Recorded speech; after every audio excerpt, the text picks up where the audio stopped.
Hi guys, I'm Kim and welcome back to my channel. If you are new here, then welcome. And if you're returning, thanks for coming back. Today, what I wanted to do is talk to you about what we are doing to financially prepare ourselves to have a baby. So we are currently not pregnant. We have been talking about starting a family for the past couple of years, and we have decided that 2022 is the year that we hopefully want to make that happen.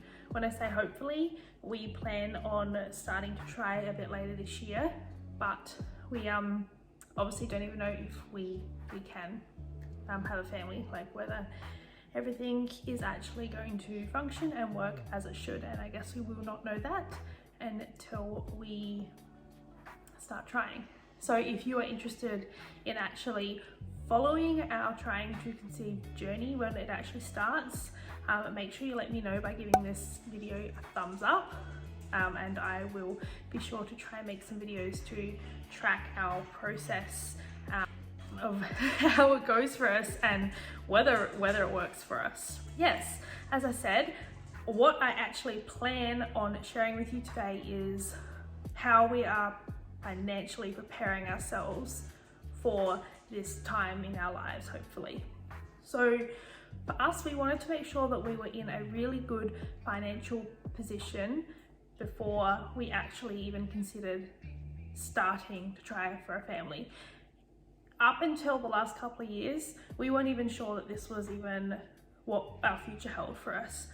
But things have happened and we have decided that it is what we want out of life. So we're both 32, and yeah, I think it's time that this actually starts taking some fruition with this plan.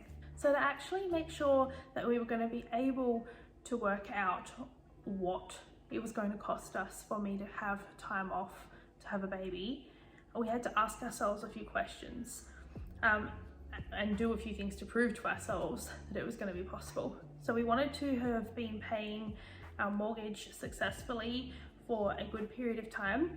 So we have now been paying our mortgage for 4 years, and we have gone from quite a high mortgage payment to refinancing and making our mortgage repayment quite lower. So we do know that we are more than capable of being able to meet those payments and still do all the things we want out of life and be able to still save a really good portion of our money. The next thing was that we didn't want to have to compromise on our lifestyle at all in any way. So we still wanted to be able to, go out for dinner, even though I know that that's not always going to be possible. When you start a family, things are going to change and you have to adapt to them. But we still wanted to live our lives the way that we currently do. So even if we're not going out for dinner, we want to be able to get takeaway perhaps. We still want to have our subscriptions. We still want to continue to invest. We still want to be able to save. We still want to be able to do all the things that we do now for ourselves, and also bring this new member into our family. So the next thing that I did was I went and had a look to find my company's maternity leave policy. And I'm actually quite fortunate that my work has a pretty half decent policy in place. So I found out that the primary caregiver is entitled to 12 weeks of full pay or 24 weeks at half pay.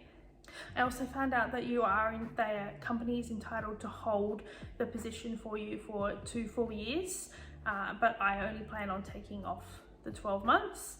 And I also found out another cool thing, that my work will also pay me super for up to 12 months while I am not working, even if they are not paying me during that period, which is a huge bonus because I was actually quite concerned about not having those contributions going into my superannuation account during this time, because a whole year off of work with no contributions would obviously make quite a dent in my superannuation. So I also did some more research and found out that primary caregivers are also eligible for paid parental leave through our government system. And this works out, I think on average after tax, to be $650 a week, and this gets paid to you fortnightly. And then obviously we had to make the decision of how long I actually wanted to take off for maternity leave. And we came up with 12 months. Seemed like the appropriate time for me to take off. So after asking ourselves all of these questions, we sat down and we worked out, well, we did some figures and sums and worked out that we wanted to have $20,000 cash saved for my 12 months maternity leave. What I've done is I've done a little bit of a breakdown as to how we came up with this figure. So I'm just going to insert that clip here now and talk you through, how we got that magic number of $20,000. All right, so let me break it down for you and let you know how we got to we set our goal to have $20,000 in savings to cover my maternity leave for 12 months. So just as a bit of background, on an annual basis between the two of us, the minimum amount that we would bring in after tax is $114,800 per year. Now, my work gives me 12 weeks paid maternity leave. So I broke that down and that works out to be $1,107.46 per week. And I had a look on the government website and I would be eligible at the moment, unless things change, for 18 weeks of paid parental leave, which after tax, from what I can work out, works out to be about $650 per week. Maternity leave here, total for 12 weeks, would be $13,289.52, and paid parental leave would be $11,700. Now, as I mentioned earlier before, with the maternity leave of 12 weeks that my work offers, you can either take this as 12 weeks full pay or 24 weeks half pay.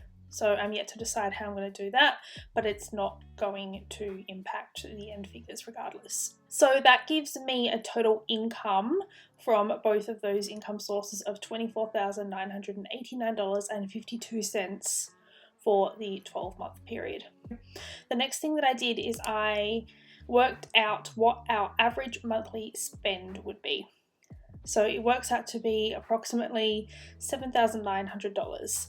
Now, this is exactly what we spend on everything like groceries, mortgage, any like car repayments, subscriptions, utilities, dining out, all of that sort of stuff that is in my normal budget videos, which you can check out if you haven't seen them before. So this does not include anything that we would usually save. So we are aware that for the 12 months that I take off, we will not be adding much at all to our savings.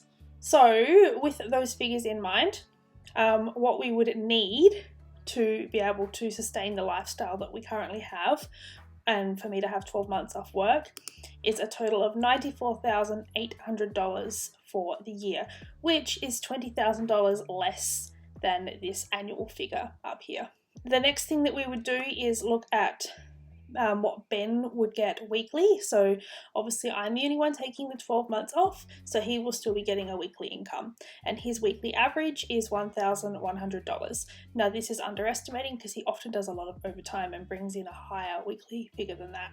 But it's best to work these things out off the lowest income possible, so you know that you're always going to be a step ahead. With Ben earning $1,100 per week for 12 months, that would give him a total after-tax income of $57,200 for the year. So when we add together the mat leave, the paid parental leave, and Ben's pay for the full 12 months, that would give us $82,189.52.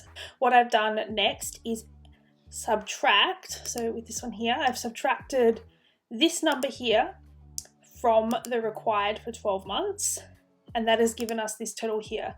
So to be able to take that 12 months off, I need to save $12,610.48 to make this figure here possible. That's actually a lot better than what I thought it would be.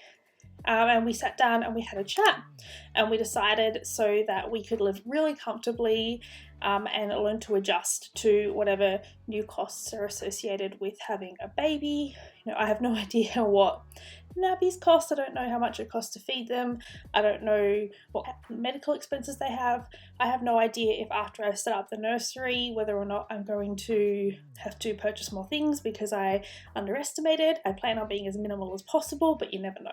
We are actually planning to save $20,000 for me to take 12 months of maternity leave, which is about, I think, $7,300 more than what this figure right here is. But like always, I am a huge overestimator and over planner, so I always want to make sure that I am ahead of the situation, so if something happens or something goes wrong, we're still going to be able to achieve the goal that we set ourselves. That will give us a grand total amount for the year of $102,089.52 for the full 12 months. Instead of this being the number that we required, this is the number that we actually plan on bringing in. That gives us an average income of $8,515.79 per month, or you could look at it as $1,965.17 per week. This is what the usual amount would be. If I was still working full-time, the usual amount that I would bring in, or we would bring in, would be $9,566.67 or $2,207.69. And over here you can see how much less that is per month, which is how it totals up. So yeah, I hope that is a clear breakdown for you and you're able to actually see all these figures on the screen here and work out, have a good understanding on how I came to work out that goal of $20,000 of what we want to save to make that 12 months possible.